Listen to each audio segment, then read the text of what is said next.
So we have to do it. There's no way that we can rationalize to not do it. Therefore, our purpose is to teach at least one disciple and bring them to self-realization as quickly as possible. That's why we're doing this retreat, by the way. This retreat is going to be about intense sadhana. Not so much preaching, not so much about collecting money, not so much about living an opulent lifestyle, but it's going to be about sadhana, chanting the holy name. We're going to chant the holy name as much as possible, because that is our main process. And also studying the scriptures and all that good stuff. A little ceremonial worship of the Lord, the deities, and like that. But the main process is going to be chanting.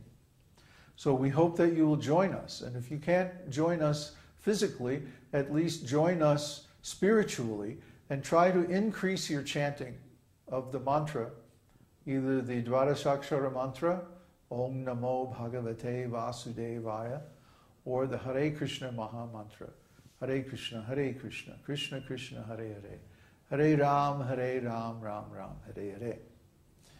And you notice we don't chant this Hare Kṛṣṇa mantra square. Huh? Hare Kṛṣṇa, Krishna Krishna, Hare Hare. No. We chant it with a flowing rhythm that's derived from the lengths of the Sanskrit syllables. Sanskrit syllables come in two lengths, short and long.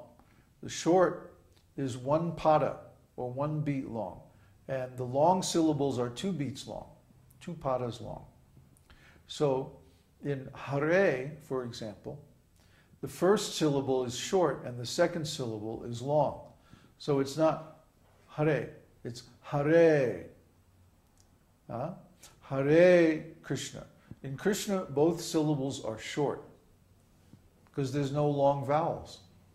The R in Kr is short and the A in Shna is short.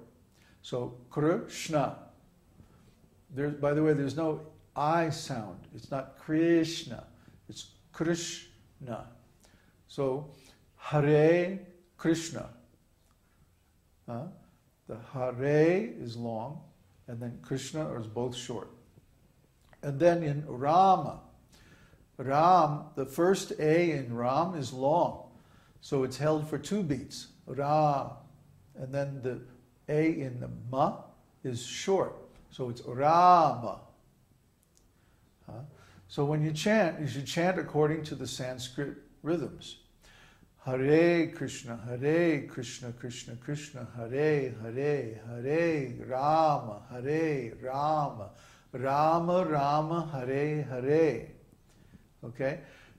Then there's another thing I'd like to point out, that in the mantra there are 4 times when there are 3 words in a row the same. Hare Krishna, Krishna Krishna, Hare Hare, Hare Rama, Rama Rama, Hare Hare, Hare Krishna, like that. So when you chant it, you should chant it in a flowing rhythm. It shouldn't be square, you know? That's for squares, man. So we don't want to be like that. We want to flow along with the rhythm of the rasa dance. So when you chant japa, it should sound like Hare Krishna, Krishna Krishna, Hare Hare, Hare Rama, Rama Rama, Hare Hare, Hare Krishna, Krishna Krishna, Hare Hare, Hare Rama, Rama, Hare Hare. Listen to Prabhupada's tape of chanting japa. It's called group japa. There's another one that's japa, called japa by example, where Prabhupada chants square. Why? Because he's dealing with neophytes. He's dealing with newcomers. He's trying to instruct them. He's just trying to get them to chant any old way. But when you hear him chanting by himself or chanting with a group of close students, he chants in the Indian way, in the Sanskrit way. Hare Kṛṣṇa, Krishna Krishna, Hare Hare, Ram, Ram Ram, Hare Hare. And he also chants according to a little tune, an improvised tune, a raga actually. He stays in one raga throughout the whole chanting process. And he improvises a tune in that raga. If you listen to Prabhupada's chanting tape, you'll hear that. He does not chant in a monotone. And he doesn't even chant to a set tune. He improvises a tune according to a particular raga.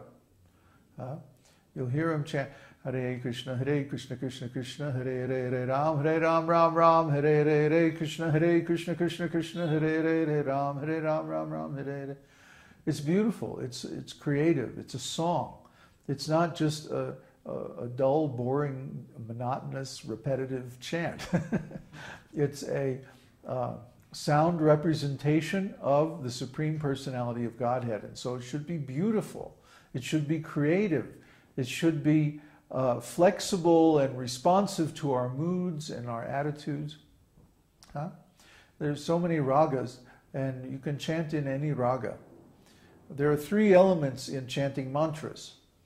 The text, which is called mantra itself, the rhythm, which is what we just discussed, and then the tune, which is called raga. So mantra, matra, and raga. The text, the rhythm, and the tune. And all three of them should be harmonious and beautiful and bona fide for the mantra to be chanted properly. Don't be a square, man. Come on, get hip. Chant in a flowing way. Chant in a natural way. This is our most natural position, is actually to be in relationship with Krishna. And it took me a long time to figure this all out. So I'm trying to share it with you so that you can progress quicker than I did. Of course, I had a lot of people helping me to be confused. My dear godbrothers, they didn't get it, but they thought they got it. And so they tried to stop people like me from going deeper into the mantra and finding the more bona fide ways to chant. And they were saying, oh, it's okay to chant any old way, like that. I remember one devotee, I won't give any names, but he used to chant like, egg, snake, snake, snake, nom, nom, nom, nom.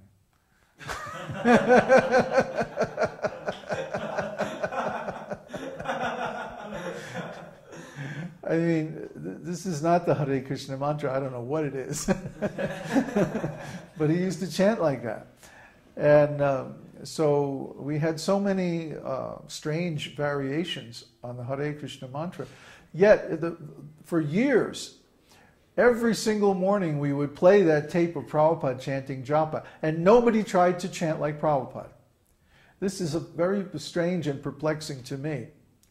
How could we listen to Prabhupada chanting for so many years and not try to chant the same way that he does? The same thing with kirtan. Prabhupada has so many kirtan tapes, but how many people chant according to the tunes that Prabhupada uses on his kirtan tapes? Not too many. Hardly ever, in fact. So they got those tunes from someplace else, from somebody else, from some other teacher or some other lineage or some other temple. Why? Didn't Prabhupada make enough recordings of chanting that we have to use other people's tunes? What is that? The thing is, Prabhupada's chanting is very sophisticated. Prabhupada's chanting is very deep. So when people hear Prabhupada's chanting, it's like they miss it. It goes over their heads. They don't hear it, actually. They can't hear it. They don't have a sufficiently developed hearing to be able to duplicate Prabhupada's chanting. I was very fortunate. I had years of training as a musician, even conservatory ear training and eurythmics and things like that, where the main skill that we were taught is how to duplicate sound vibrations. So the first step of learning spiritual life or spiritual sound, especially the chanting process, is to learn how to duplicate the sound vibration. This seems so obvious to me that it doesn't even need to be spoken. It doesn't even need to be said. But apparently it does, because I see so many other devotees chanting in a monotonous, very square way. Hare Kṛṣṇa, Krishna Krishna, Hare Hare, Hare Rama, Rama Rama. This is not the Maha-mantra. This is something else. This is your concoction. If you listen to Prabhupada, he chants Hare Kṛṣṇa, Krishna Krishna, Hare Hare, Hare Ram, Ram Ram, Hare Hare, with force, with clarity, with rasa. The chanting should be done with rasa. It should be beautiful. It should be relishable. It should be done passionately and with